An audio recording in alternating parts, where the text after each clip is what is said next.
Hi, my name is Hartley Dagodoy, and you're listening to Wake Up with Wonder podcast, where my daddy shares with you the gift of wonder. Hey everyone, so my name is Jason B. Godoy, and you are listening to the most wondrous podcast on iTunes. Today, I finally have the interview that I did with Tamara Smith of the Grieving Mind, coaching and consulting. I was supposed to have this out a week ago, but the audio quality was not to my liking. There was a slight echo, so we actually went ahead and recorded the whole entire conversation over again, and we went deeper, we went wider, and I'm excited for you guys to take a listen to this episode regarding all things grief, loss, and life transitions. In this episode, we talk about Tammy's journey where she had a string of difficult losses in a short period of time. That included family complications, so it was more like a three-dimensional type of loss. It was personal losses, it was family complications, it was business struggles, business losses. So multiple transitions going on at one time. From there, we start talking about the different types of grief. We talk about the mannerisms behind grief, and then we discuss the concept that there really is no stages of grief. It's more states of grief. We talk about PTSD, collective grief, this whole uncertainty and unknown that we're all experiencing right now during these tough times of COVID. We talk about the symptoms of grief. We talk about how people lose their values when they're going through grief and the loss of identity that comes with life transitions. So there's so much information, so much value to be had. Perhaps my favorite thing was the visualization exercise, the Ho'oponopono meditation that we did towards the end of this episode. So you definitely want to stay tuned to catch the Ho'oponopono experience. Don't worry, guys, it was a lot. Everything's going to be in the show notes. I'm just super excited for you to have a listen because I know this episode where we gave tools for grief and loss and coping is going to help a lot of people. So with that being said, go ahead and share it with a friend, especially if you know someone who's lost loved ones to COVID. This is the perfect episode to share with them.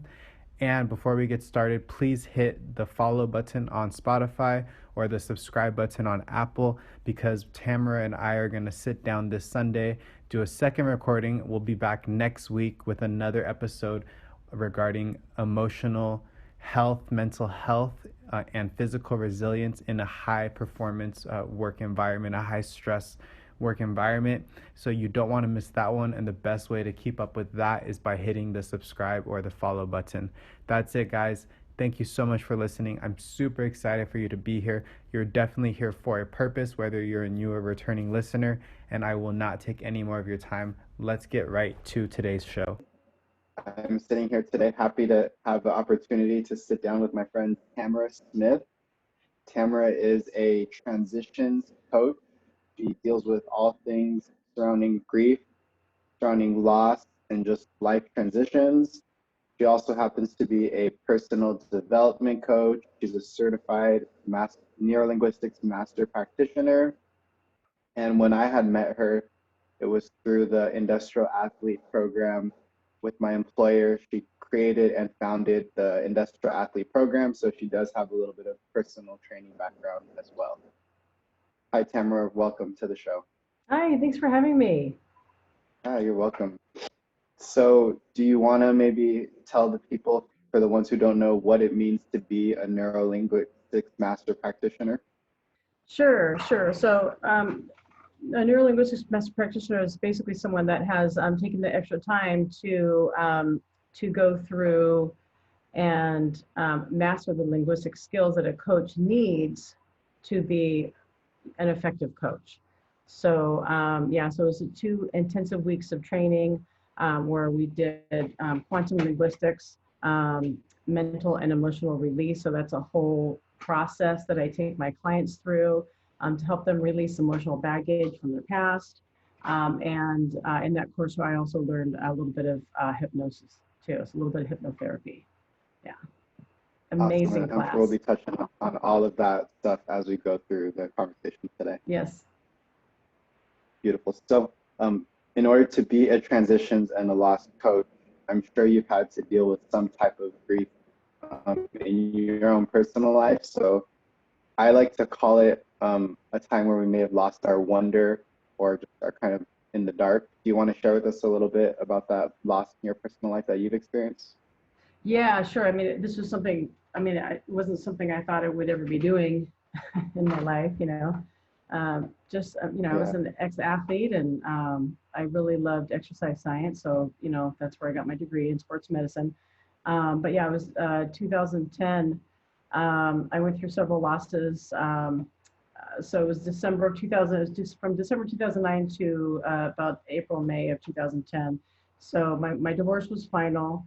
In that December, I lost my mom. My mom lost her battle to cancer after about 10 years. And 3 months after that, my brother was killed by the police. It was a wrongful death suit. And a month after that, my aunt thought she was getting my mom's house, which she was not. So there was a legal thing there that I had to deal with her going into my mom's house and starting to, do construction on a house that wasn't hers. And then a few months after that, I got into a relationship with a covert malignant narcissist.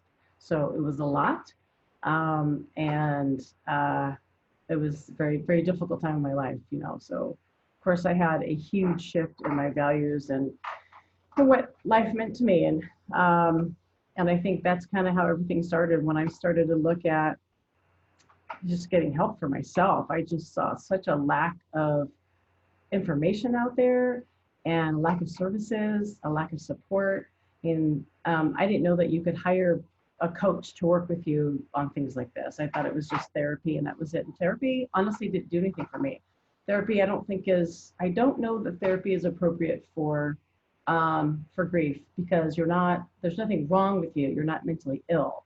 You've just gone through a very difficult time, maybe even a traumatic time. So I just made it my goal to help other people through this process, because there's so much misinformation out there.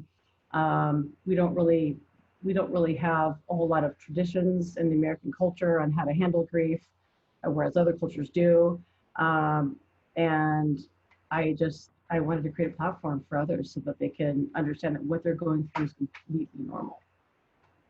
Got it. So you went through a pretty challenging string of losses in like a 1.5-year span, from possibly like a loss of identity. When you lose a relationship, there's an identity associated with that, and then a loss of a family member, which is another type of loss. And then you said a loss of a house, or you were fighting over a house, so that's like a physical loss. That is very tangible. Yeah. So definitely lots of types of loss. It could probably feel overwhelming, I'm sure. When I was going through my divorce, and I had a bunch of legal complications, I had multiple car accidents, I went through like 2 or 3 cars in that span. I had a lot of different types of loss as well. Luckily, no loved ones were lost. That would have been very challenging. But a question I had at that time, and I'm sure others have this, is how do I get to the slightest glimmer of hope after like losing so much, and when things kind of just seem to keep dropping out of your life, is what it feels like. Yeah. Especially when it's like external circumstances that you can't control, right? Like obviously. Yeah, for me, I started reading. I had a friend that introduced me to Eckhart Tolle, The Power of Now, and that was the only thing that I was able to kind of grasp on to, that allowed me to get present enough to get back to myself and what I needed to do for myself to move forward.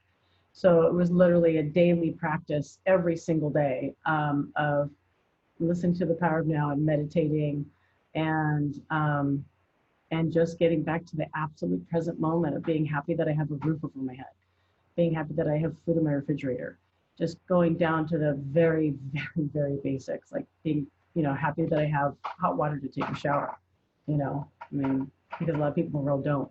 They don't even have running water. So, it was really a matter of getting back to those absolute basics and how lucky I am that I live in a country where I do have running water, you know. So, and it was a daily practice of that, walking outside and being in nature and appreciating nature, you know, being happy to see flowers and, you know, just the absolute basics. Yep. Hear you. It's funny how you tied in like the simplicities that we take for granted, like electricity, water, those kinds of things. I recall when I was first at that stage of my divorce, there was a thing called hour, and basically if you don't use electricity during a certain time window, they like reimburse you like $1 or something for saving money or electricity. Dollar, yeah. But I was using that as a tool to get into the present moment. So I would purposely not use electricity to get my $1 or $2 back. And then I would sit there by candlelight, and like just turning on the candle like forced me to be present in the now. I didn't want to start a fire, and I would just read a book, or I would color, or do something so simple like by candlelight that is forcing me to just kind of immerse myself in the moment. Yes, exactly. Yeah, and another thing that I remember back to that I didn't think was me trying to be in the now was I hated driving. I couldn't focus, I couldn't be present, and I was constantly getting like tickets, it felt like, or just pulled over and like warnings let go. But if I rode my motorcycle or I had a scooter, or my bicycle, forced me to be in the now, in the present, on the road. It was probably not as safe, but it felt safer because I felt more focused. I didn't put two and two together until you said that time. Yeah. Oh, yeah. You have to pay attention on a bike, don't you? You have to be present now. You have to really be present. Yeah. Wow, interesting. Yeah. Mm-hmm. Like you said, nature, gratitude, just literally the basics, breathing. Yeah, and I would say like when my grief was really, really bad, I would do it's called a time immersion activity where you do an activity that you have to be so focused on that you literally can't think about anything else. So for me that was indoor rock climbing. So, you know, you can't really think about much else when you're hanging, you know, upside down. You know, trying to find your next foot or you know, handhold. And that might not be for everybody. For other people, it could be something totally different. Maybe it's throwing clay. Maybe it's, you know, learning how to do pottery. Maybe it's painting. Maybe it's taking a dance class. Like anything to get you totally present in the moment, so that at least for 1 hour you're not going to think about anything else except for what you're doing. And that was wildly helpful. So I think one of the other things I did was travel. So because when you go to a different place, you know, you're surrounded by people who have no idea who you are and who have no idea what your story is. I mean, that was just a part of my story, right? It's not who I am. I don't need to be defined by that. It's just one moment of my life. So as traumatic as that was, but I needed to just physically go somewhere else completely different, where I'm hearing a different language, I'm hearing different types of music. I have to figure out where I am, how to get to where I want to go, and that can be very helpful too. And if you don't have, you know, the time, the money to actually travel out of the country or even out of your state, you know, even just going somewhere for the day, you know, getting up in the morning and taking a 2-hour, 3-hour drive and just getting out of town again to immerse yourself in a completely different environment. Yeah, sounds powerful. Mm-hmm. Now, when we're trying to find ourselves during this process, I'm assuming it's because we've lost our values, right? Our values have been challenged. Some of our values might have been tied to the person that we've lost or to the situation that we were part of. And now we just have to rebuild our values and redefine our values, right? Yes. Right. Is there like a common value that you see normally like challenge in this instance, or is there a common way that people redefine their values at this time? Yeah. You know, it's I would say it would be almost impossible to go through a big heavy loss like that and not have your values change. So whatever that was for the person, you know, whatever they used to value, that's going to shift through a big loss, because especially if it's not if it doesn't really feed your soul, right? So that could be different things for different people. It might be maybe at one point they really valued success, and now they're like, why am I working 12 hours a day? Like that's no life.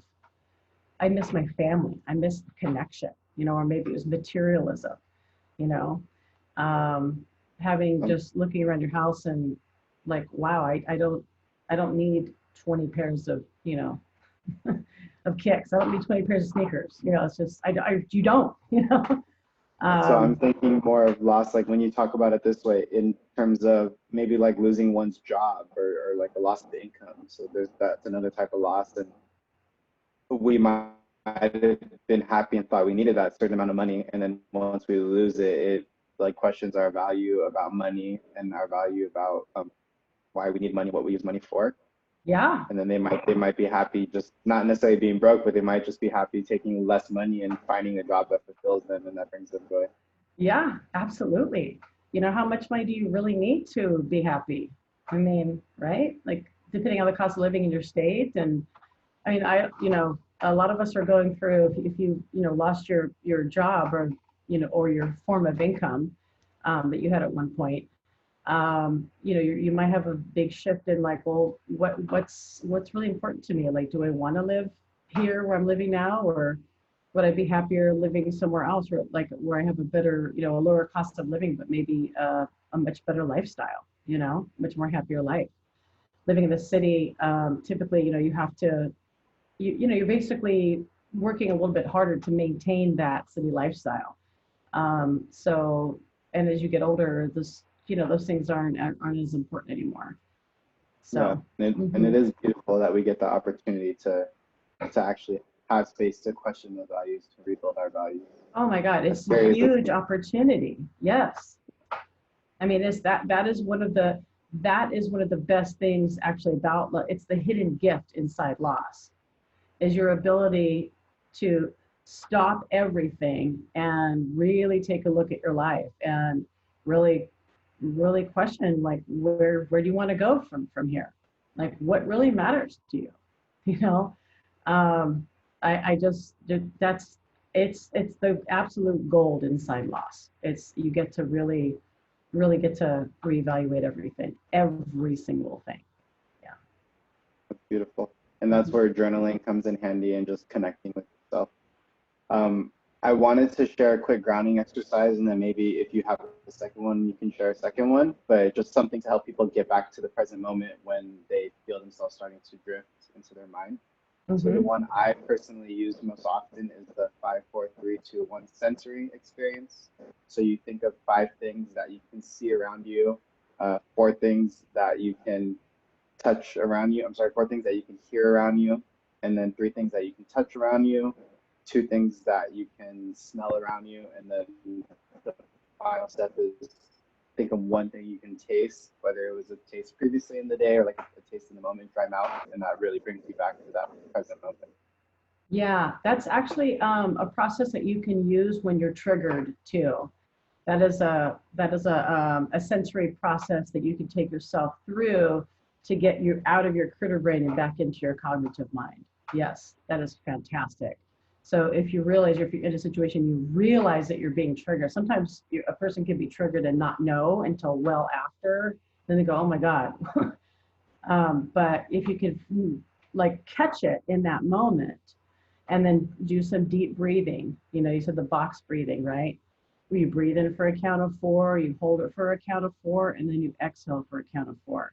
And again, just bringing oxygen to the brain is going to help calm you down and going to help you realize that you're safe. And you can do that as you're doing the 5, 4, 3, 2, 1. Yeah. I like that, combining the two. It's a great idea.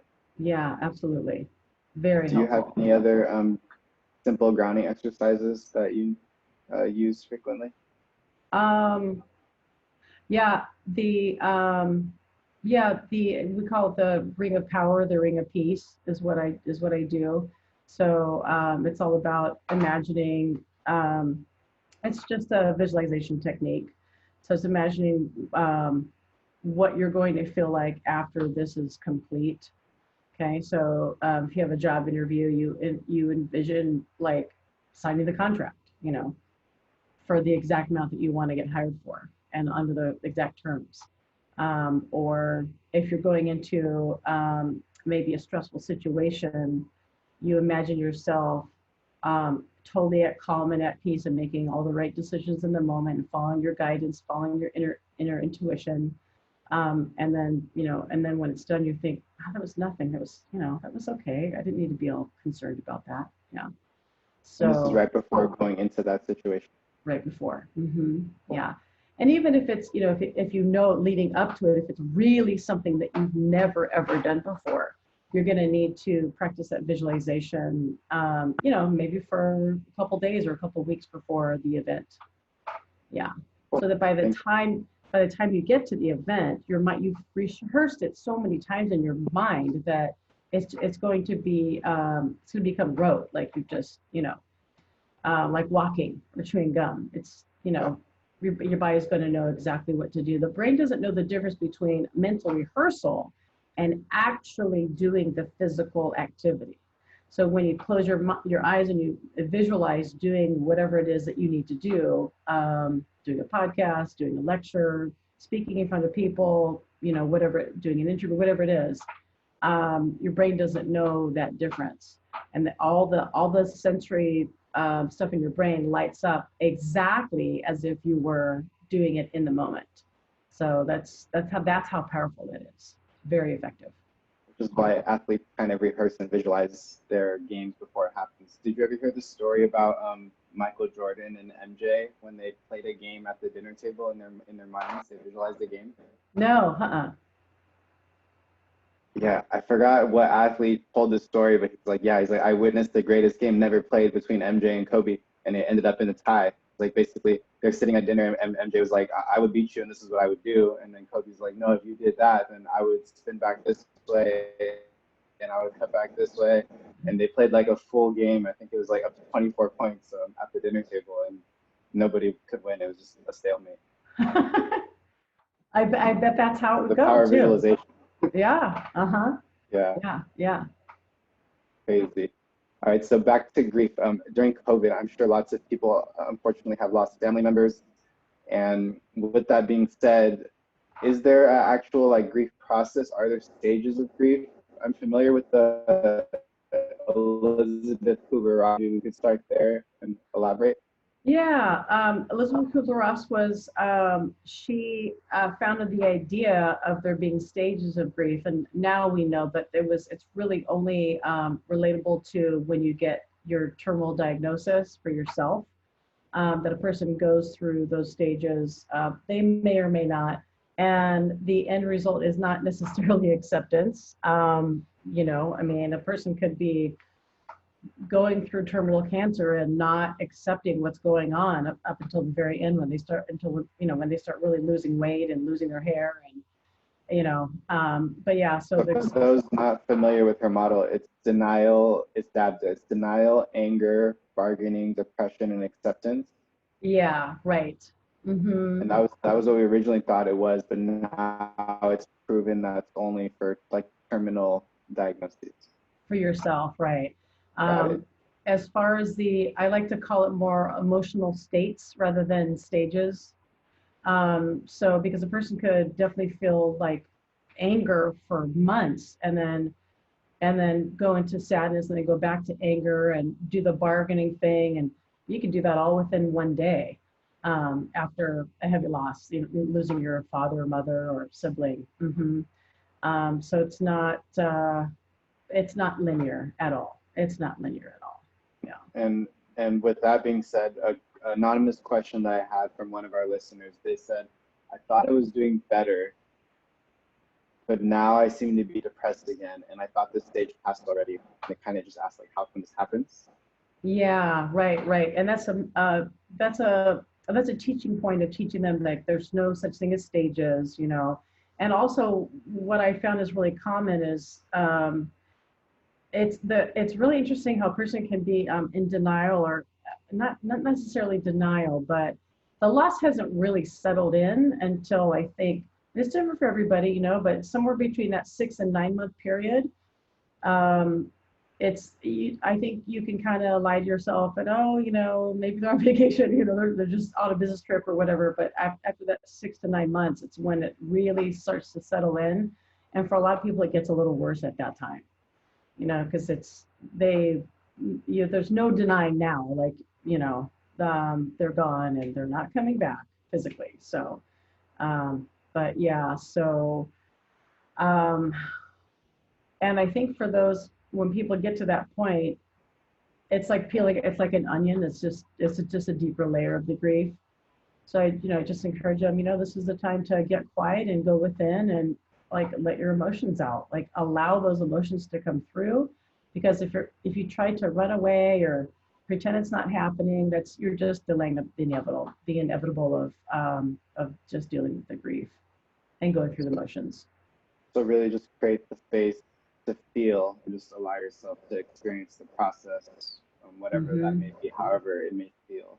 Yeah, and that's going to be different for everybody. If you're a single mom and you've got kids at home and you're trying to teach, you're basically teaching your children. You're your children's teacher now during this whole COVID thing, and maybe you only have an hour in the evenings after they go to bed where you can be with yourself and take a shower, take a bath, and cry and journal. And you might have to really create space for that and make time for it. It's like schedule it. You might have to actually schedule. I see. And now, because we live in such a go-go world, such a busy society, we can probably tend to like ignore the symptoms and to put grief aside and just go about our day-to-day life. Right. Can you maybe share some actual, like, either physical or emotional, or I'm sure there's both, symptoms of grief, so people can kind of be conscious to if they are going through the grieving process or not? Yeah, yes. Probably, the symptoms range. Of course, you have your physical symptoms, your emotional symptoms, and your mental symptoms. So the physical symptoms could be anything from bedridden, not being able to get out of bed, until 2 o'clock in the afternoon, whereas normally you're like up right away in the morning. Or it could be, maybe not necessarily bedridden, but you're just struggling to get up, and you feel really, really tired is another thing, like really exhausted. Like grief can be exhausting. There's something really interesting about it, that is the one symptom that people, that everyone goes through, how exhausting the emotional toll is. And I think that's because your whole life is being rewired. I mean, you lost this primary person in your life, and maybe that person was your primary support person, and how are you going to source that now? So there's the physical symptoms, and then the cognitive, like the brain fog. It's brain fog. Yeah. Brain fog cognitive or physical? That's cognitive. Yeah. Okay. Brain fog, like forgetting to pay your bills, leaving your keys in your front door, weird stuff like that, whereas before you would never forget to pay your bills, and again, it's really important that people are compassionate with themselves during that time. I mean, you just went through a huge change. So yeah, you're going to make mistakes, and that's okay. And then the other emotional piece too is the range could go from deep depression to really super agitation, right? To being angry all the time. I saw my uncle that lost his wife to colon cancer. He was, wow, I had never seen him act in such a surly manner before, right? Really kind of rude and mean. He was angry. And I saw him, and I was like, I could see that going on. I was like, oh yeah, he's just grieving. I know it's important not to take it personal. If you know someone that's going through grief and they pop off at you, and it's not, they're just going through their process. Yeah. So yeah, I would say those physical, mental, emotional, yeah. And that's, another thing too would be, I could talk about the depression anxiety coin, because they are the same side. There's, it's just whatever the body's going through. So a person could be really depressed or really anxious. That would be the other thing too. So not being able to focus, not being able to concentrate, you know, that would be part of the anxiety too. Or the going into freeze mode also be a third thing. So there's fight, flight, freeze. So not being able to make decisions. Whereas before you were very decisive and you always knew what you wanted, you always knew what you needed. But yeah, the freeze can be debilitating too, because it's basically put your life on hold. If you know, that could go on for, you know, a couple weeks, a couple months. You know, you could find yourself in that place maybe for a couple of years. You know, that's why it's important to have people around us that really love and care for us, because they know our normal behavior and what's, you know, what has been normal for us. So sometimes it's helpful to have other people outside of us to say, hey, I noticed, like, wow, you're not doing that hobby that you used to do anymore. And a loss of interest in hobbies is another thing. When I was going through my grief, nothing worked. None of my old tricks would work to help me out of it. These weren't my first losses for sure, not at all, not even close. I had 2 suicides that I had really, really close to me in my early 20s. I had 2 boyfriends that committed suicide. They were ex-boyfriends, but still, we were very, very close. And that was one of the reasons why I founded the Grieving Mind, because I had to go out and search for different things that would work for me. So I hired a spiritual mentor at one point.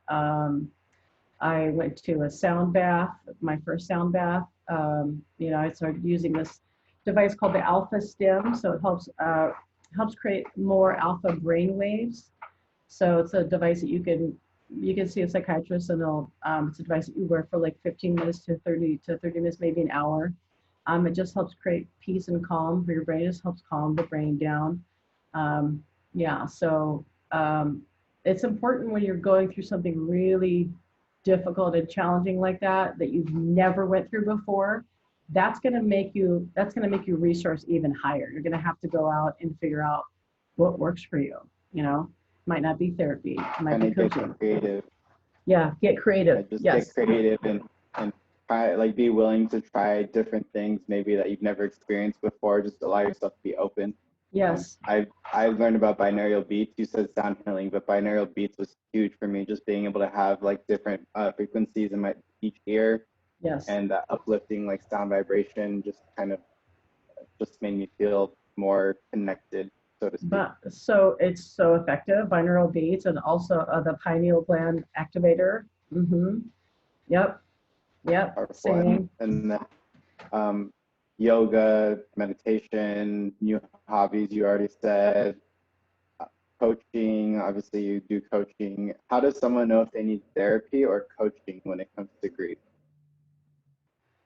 You know, it's really an individual choice. I mean, I don't, you know, therapy was created by Freud, and it was created for the wealthy.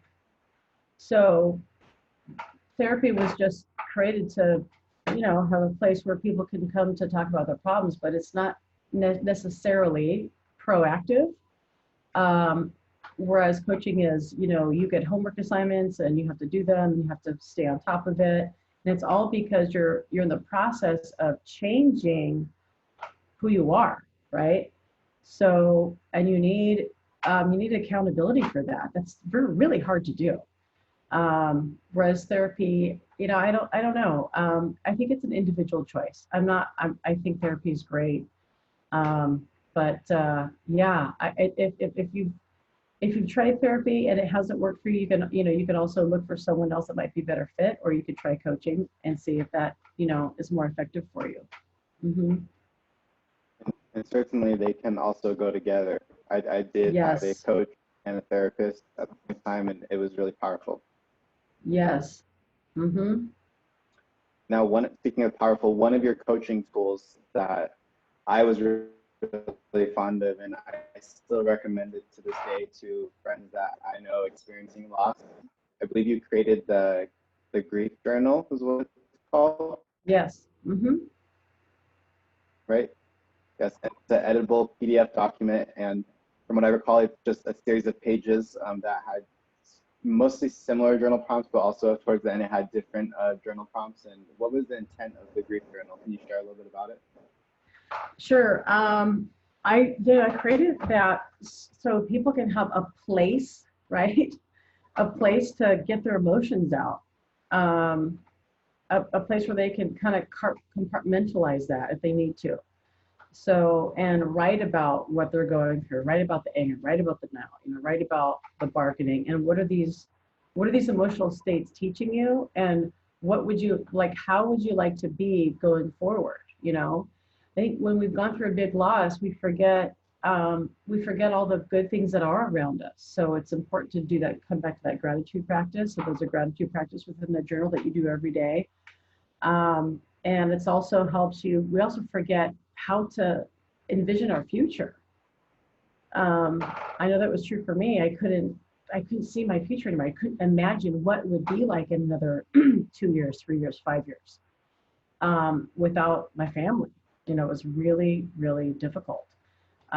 So the journaling forces you to start to imagine, well, what would you like your life to look like in a year from now, 2 years from now, 5 years from now?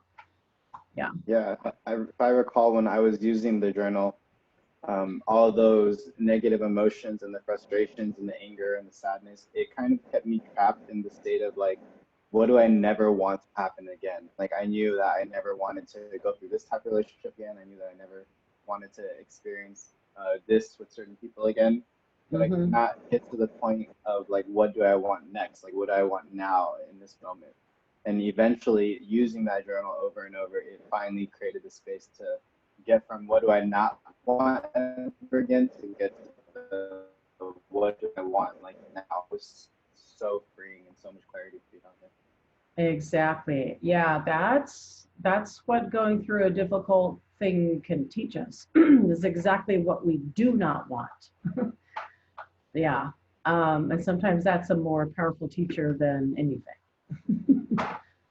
Yeah, but as humans, we always get stuck in the what we don't want, and we just tell people, I don't want to do this ever again, or like I told myself I would never do that again. But it's like, okay, well, what are you gonna do now? Like, what do you want then? If you don't want that. Yeah, and it's a really important when you're doing that process to focus, because you get all that out. Like, okay, this is what I'm not ever going to do again, and then you're done.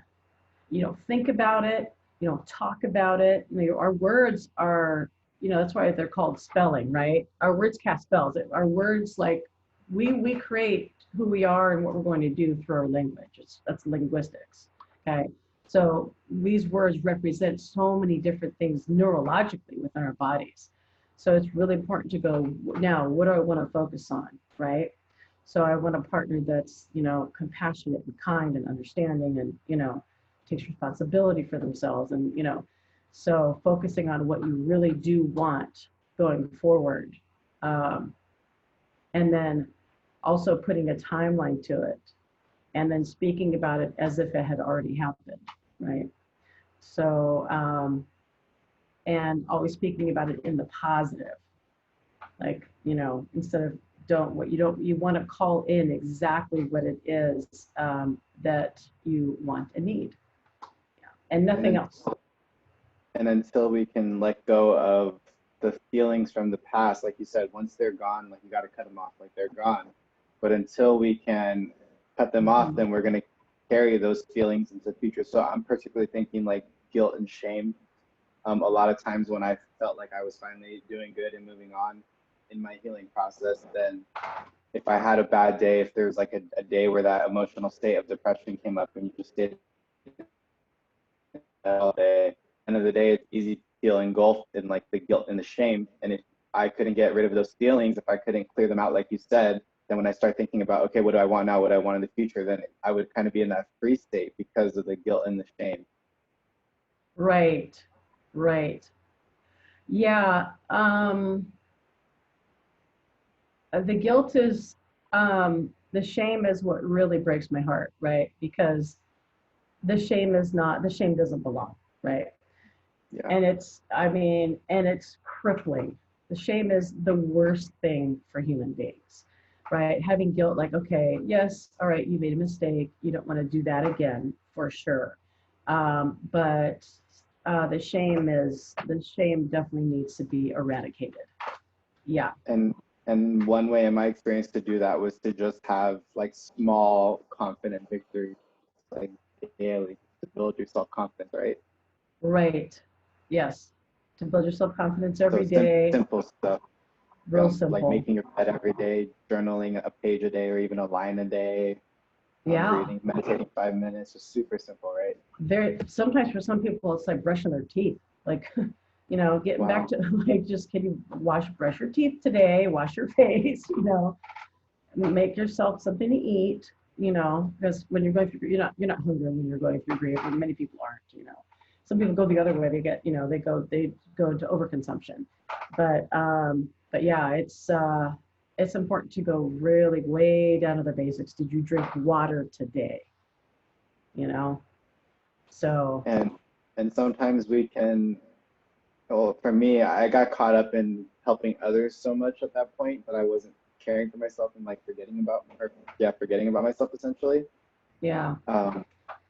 So is that going back to like the building self-confidence, or is that just a normal coping mechanism in grief when you want to start giving to others and taking care of others? When you're experiencing, like, what does that involve? Or Yeah. I think that's a good distraction technique, Yeah, and then you're like, if you don't have time for yourself, okay, now that's become like a codependency problem, right? Like, because now you're getting all of your value out of what you're doing for others, you know? So there's a balance there. Yeah. You don't want to just totally lose yourself in giving to others all the time. Yeah, that's once you find you're doing that, then it's time to pull back. Make sure you always need to make sure you have your own oxygen mask on first, and then you can come out here. You can only give from an overflowing cup, right? Yeah, energetically. Very good. Yeah, no, very good point. So if someone is anticipating that their life is going to be coming to an end, how can we prepare for that in terms of, like, I don't know if pre-grief is a thing, or Oh yeah, for sure. Yes. We're all going through that right now. It's the collective unknown, right? okay. So it's yeah, that's a thing. Like, if I mean, I have several family members. I've got 4 family members that are all older and frail. So I'm expecting, I would be surprised if I didn't lose at least one of them with this COVID thing. And no matter how safe I'm trying to get them to be,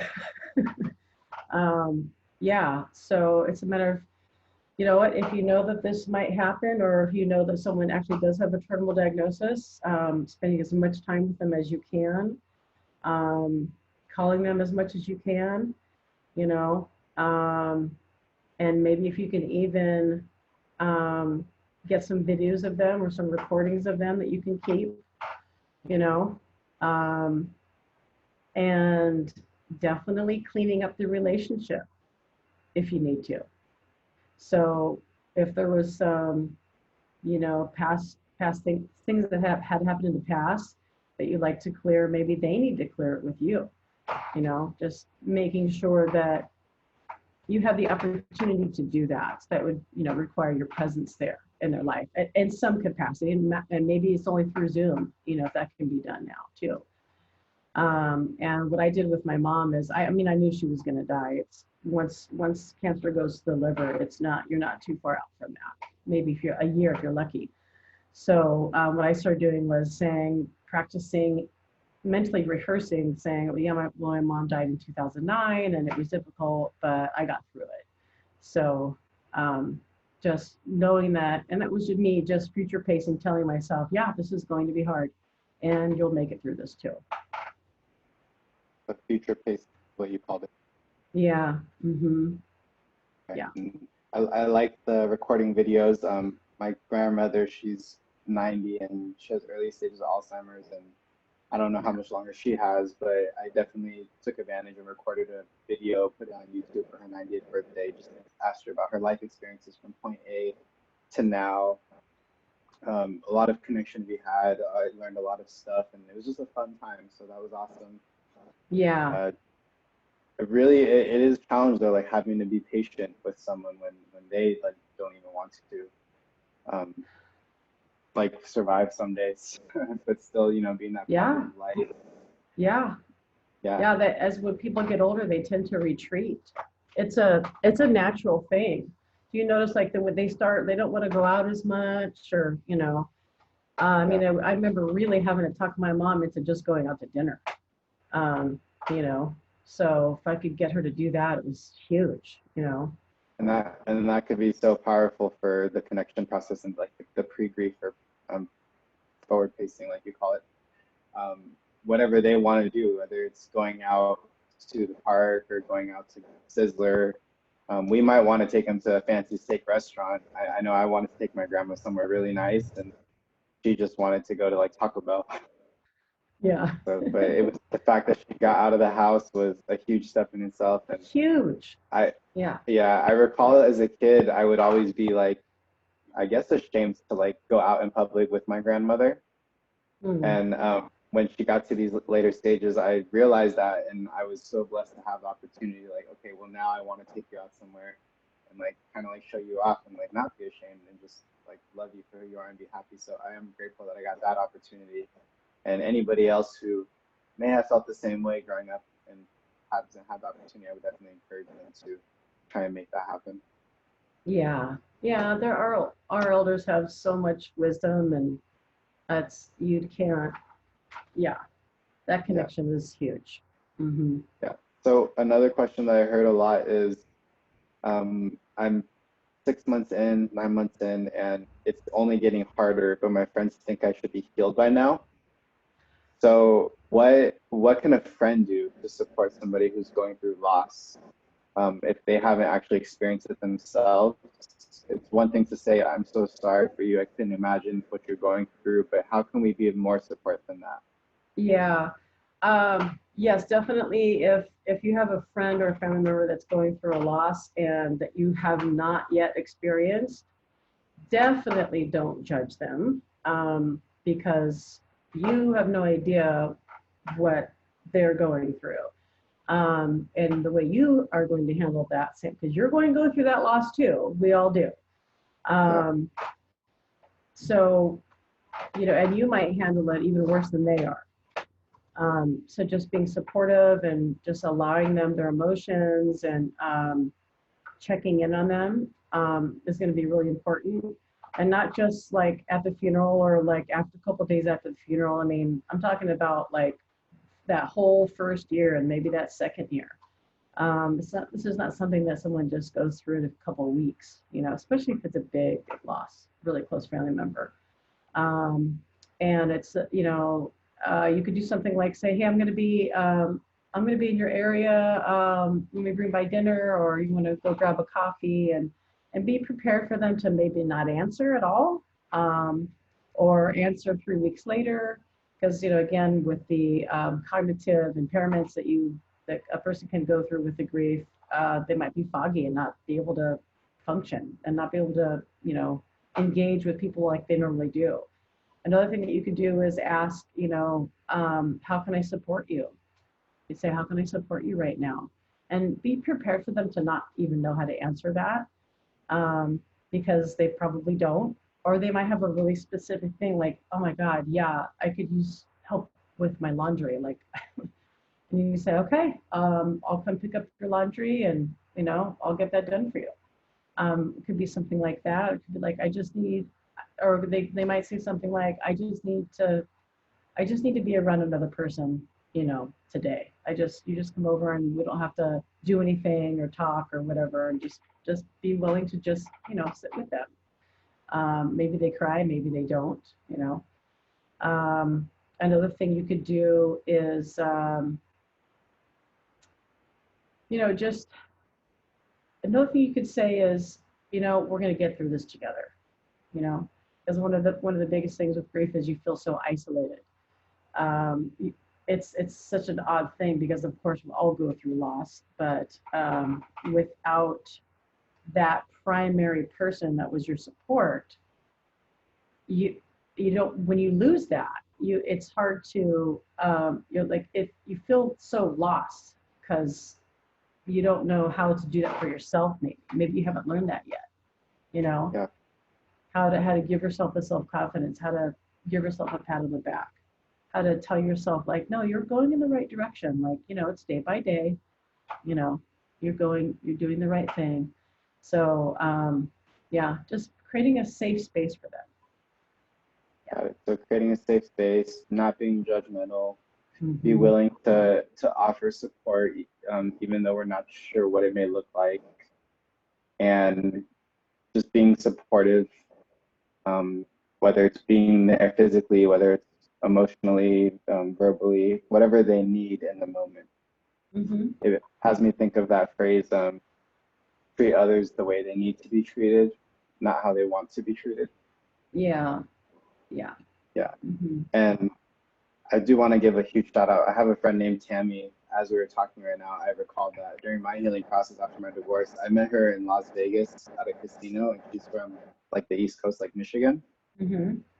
But what she would do is she would just kind of send me a book a month. So we started out doing a book exchange just after meeting one time in Las Vegas, and we mailed each other a book back and forth. And then from there, aside from like checking in, texting, but she would mail me just a book like once a month to my doorstep. And just getting that book was like one way to see that somebody cared and somebody was trying to help and hold space and help me grow too. So even something indirect like that was super powerful and super huge. Yeah, that's huge. I mean, Yeah. and how much did that, like, that was easy. I mean, or a little gift, or, it's nice if you can know that person's love language. So if it's acts of service or gifts or time, and sometimes a person, they might not know if they haven't been exposed to that kind of, information. So, but you can find out by asking also, like, what, again, how can I support you this time? What do you really need? And it's okay if they might not even know, or they might not know for a few weeks, and then they'll finally come out and say, oh, you know what, I mean? I need to go. Let's take a drive out to the desert or something. You know, come with me for the day. I just need to get out of town. Something like that. Yeah. And just be ready when that time comes. I like Mm-hmm. how you said love languages. I never thought that knowing someone's love language could really play a crucial role in their healing, but that makes so much sense. I like that. Yeah.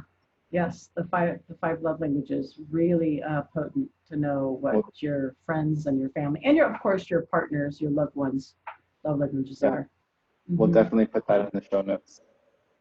So how about if there was a loss, if we had a loss experience, but we were not there in the present moment? Maybe they were across the country, maybe our job prevented us from getting there, and we didn't get that closure that we needed.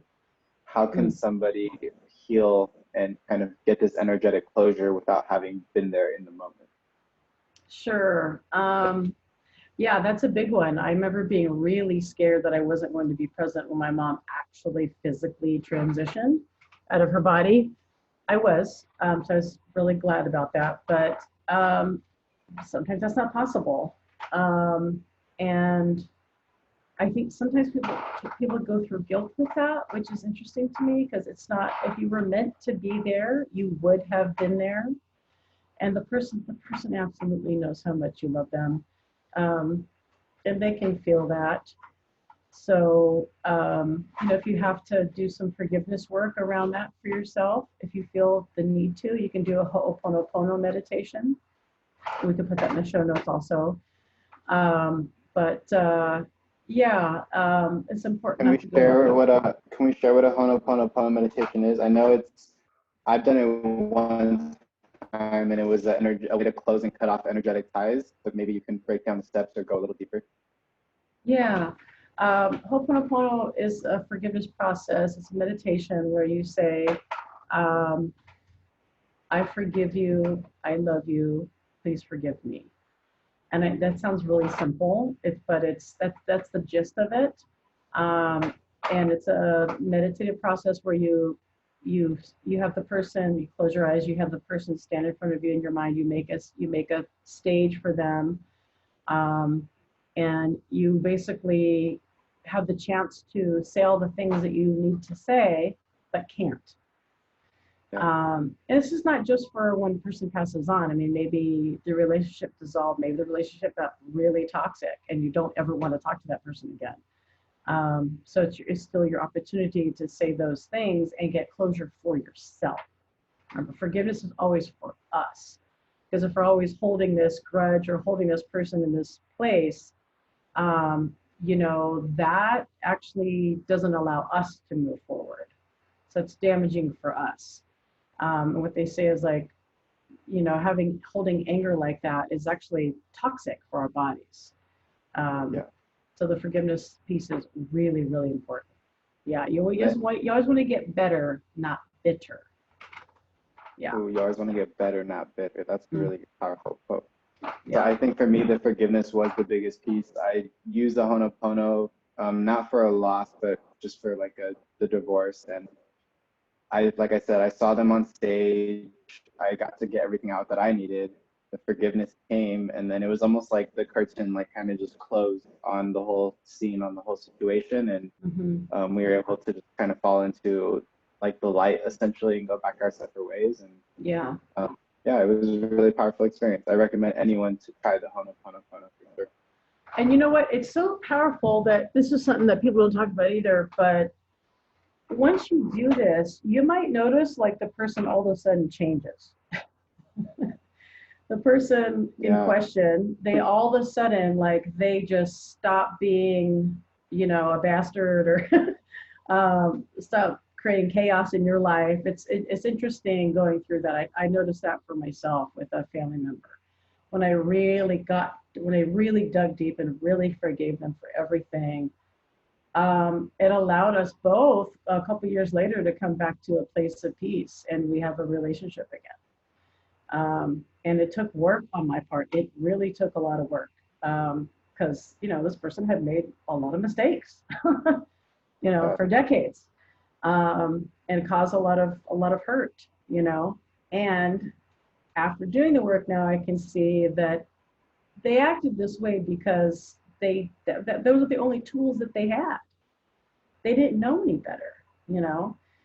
And I think we're all doing the best with what we got.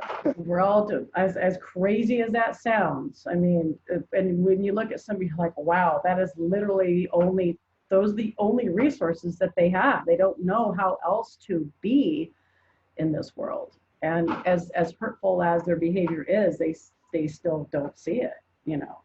And once you get on the other side of that, when you literally can see like, wow, they really don't know how.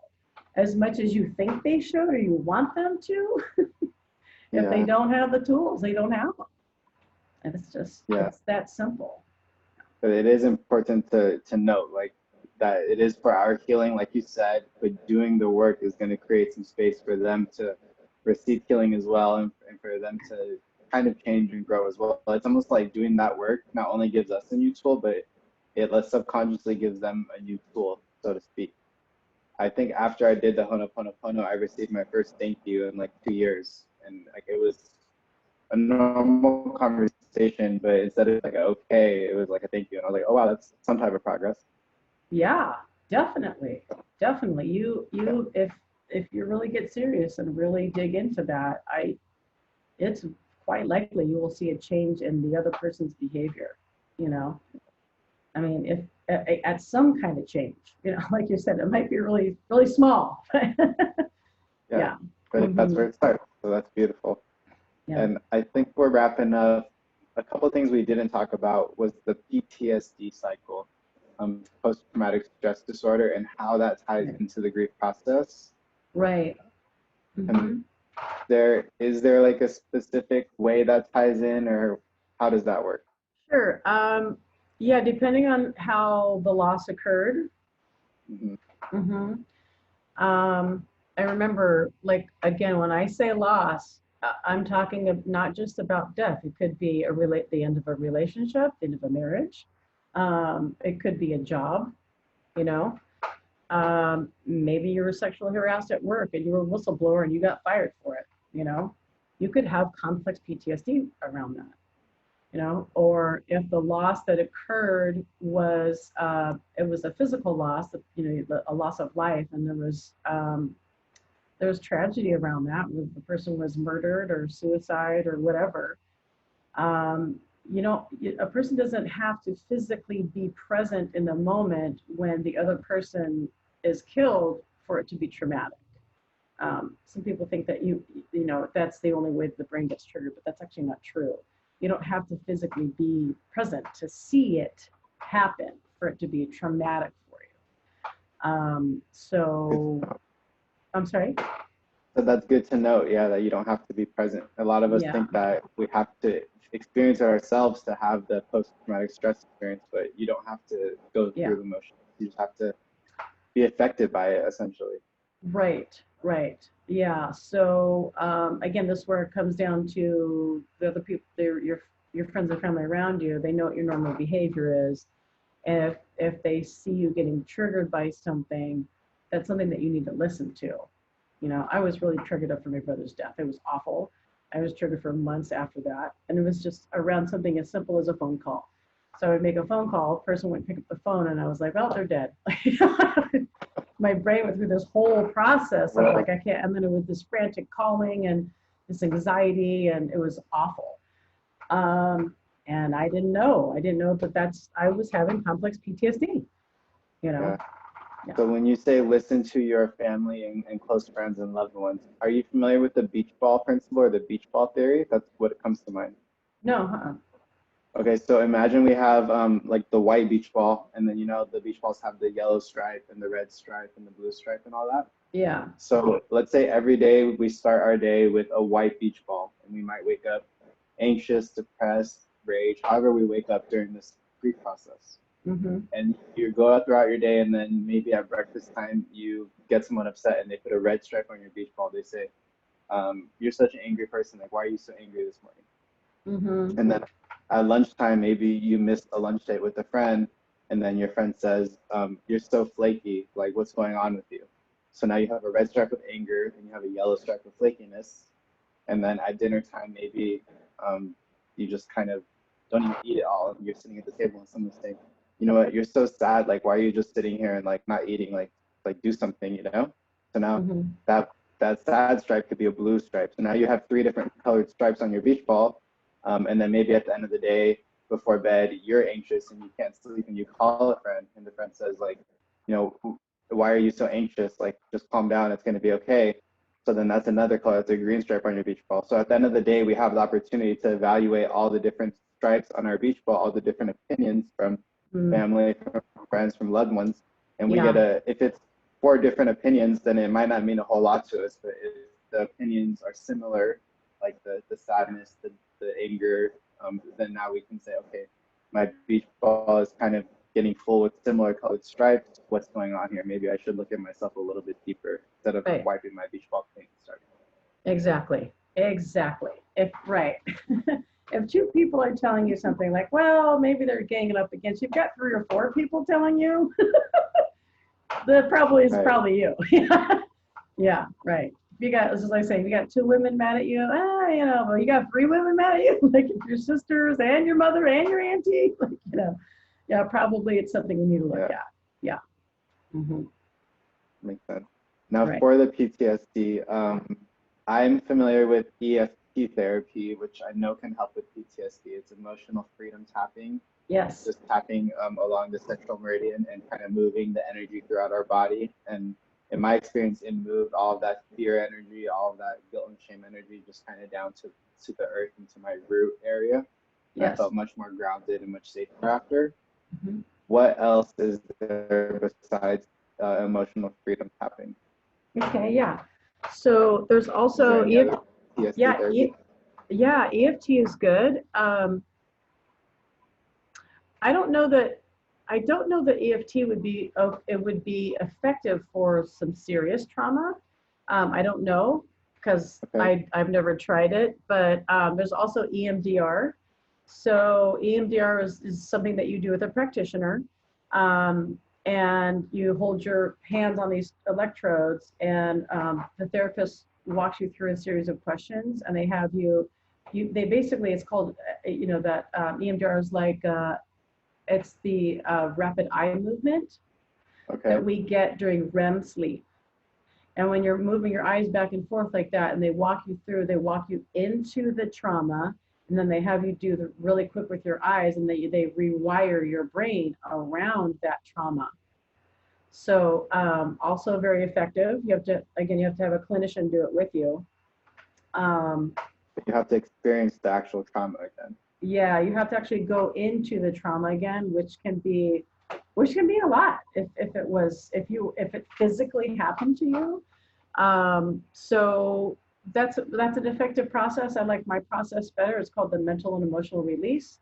So it is timeline work, where you basically have to, we go through and I release anger, sadness, depression, guilt, and then anything beneath that. So some people might have shame or other things. So, and it's a process of going back into a person's history, into their timeline, and going back to the causative event.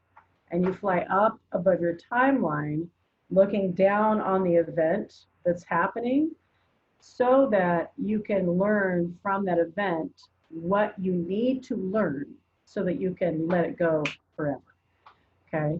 So it's about, the whole process is about an hour, hour and a half, depending on how much baggage the person has, how long ago it was, how old they are. Because sometimes if they've been holding on to this anchor, they're getting often or sadness or depression or guilt. Honestly, usually there's not usually, like almost always, there is a secondary gain that the person is getting out of holding on to that. Even depression, right? Even holding on to depression. So, and the secondary gain is why they keep doing that behavior, or why they keep holding on to that belief system, or why they keep holding on to this memory instead of working through it and moving forward and letting and releasing it. So with the MER process, you're not actually in the causative event, looking through your own eyes. You're up above, watching it, from above. So like basically it's like light trance work. So like it's kind of like hypnotherapy, but you're awake the entire time.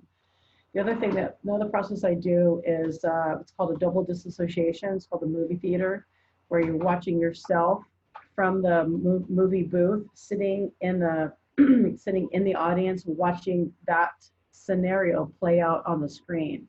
And you just go back and forth, rewind, fast forward, rewind, fast forward, rewind, fast forward, until you get the message that you need to get so that you can move on and let it go forever. Yeah. So very, very powerful. And it doesn't require you to be in the traumatic moment. Mm-hmm. It's really interesting how you keep saying get the message you need to get. And when I journal, if I go to something from the past and I journal about it, but I didn't get the message, the revelation, the lesson, whatever you want to call it, I feel like I eventually have to revisit it and I have to journal it again and bring it back up. But when I sit there and like do the work and connect to it enough to where I can understand like the message or the revelation that I was needed to get, then I never have to visit it again. It's almost like that revelation, that message is like a springboard, and it just kind of pushes you forward and lets you move on with purpose. Yes, right, exactly. Yep. So, right, because we go through all these life experiences to teach us something, right? Even the most horrible. There's something to learn, even if the message is, wow, that person was doing the best that they could. Like that's all they knew how to do. Which is, a hard thing to come to, but that's true for all of us. We're all just doing the best that we can, in any given moment. So, and when we know better, we do better. Yeah. And like you said, it's true for all of us. So there's almost an underlying message. So there's the lesson or the message, and that is that person was doing the best that they can. And then there is like the universal like revelation to us that tells us that we are also doing the best that we can, and we can put ourselves in a position to do better and to do more, just from learning that first lesson. Yes, right, Exactly. Mm-hmm. Beautiful.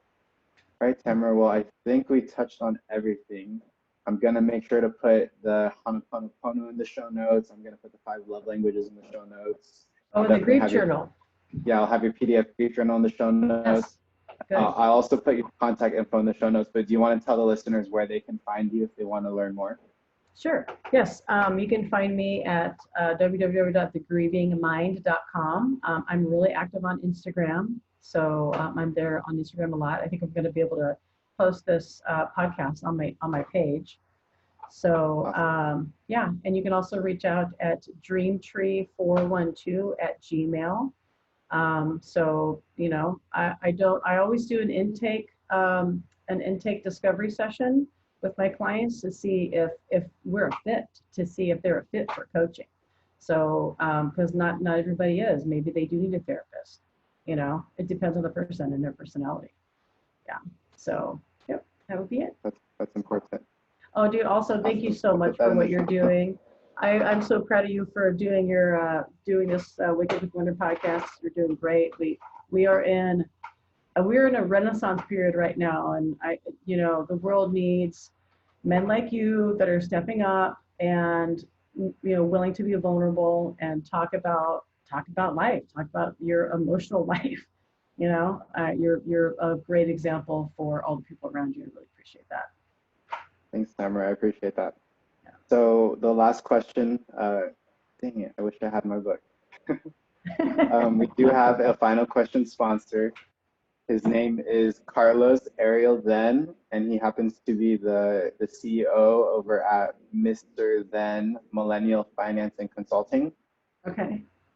And what Millennial Finance and Consulting does is they basically help millennials to get their credit right. They help millennials to create a financial plan for their future. Mm-hmm. And he's also really invested in the stock market, and he has his own stock platform for people who want to learn options and trading.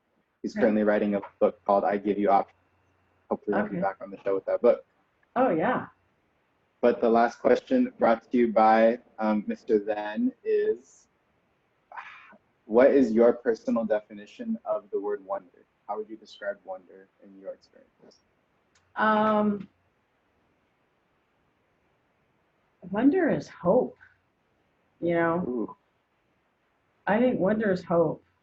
I mean, you have to, at the very first step, right, of changing your life is going into wonder, going into curiosity.